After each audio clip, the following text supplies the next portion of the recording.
টাকা তোমার ঠিকই, কিন্তু সম্পদ সমাজের।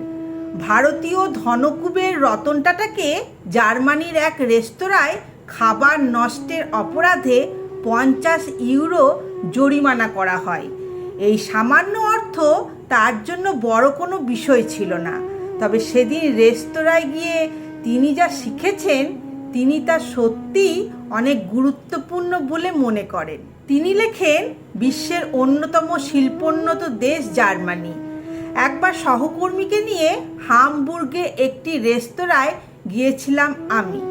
যেহেতু আমরা খুব ক্ষুধার্ত ছিলাম, সেজন্য বেশ অনেকটা খাবার অর্ডার করেছিলেন আমার সহকর্মী, কিন্তু শেষ পর্যন্ত প্রায় 1/3 খাবারই ছুঁয়ে দেখা হলো না আমাদের। এরপর আমিও আমার সহকর্মী যখন রেস্তোরাঁ থেকে বের হওয়ার প্রস্তুতি নিচ্ছিলাম, ওই সময় এক বয়স্ক মহিলা বিরক্ত হয়ে বললেন, তোমাদের খাবার নষ্ট করা উচিত হয়নি। সহকর্মী ওই মহিলাকে উত্তর দিল, আমরা টাকা দিয়ে খাবার কিনেছি, খাবার খাবো না ফেলে দেব এটাতে তোমার মাথা ঘামানোর কি আছে? এই উত্তরে বেশ ক্ষেপে গেলেন ওই মহিলা। সঙ্গে থাকা আরেকজন তৎক্ষণাৎ ফোন বের করে কাকে যেন ফোন করলেন। সঙ্গে সঙ্গে সামাজিক নিরাপত্তা সংস্থার পোশাক পরা এক ব্যক্তি এসে হাজির হলেন।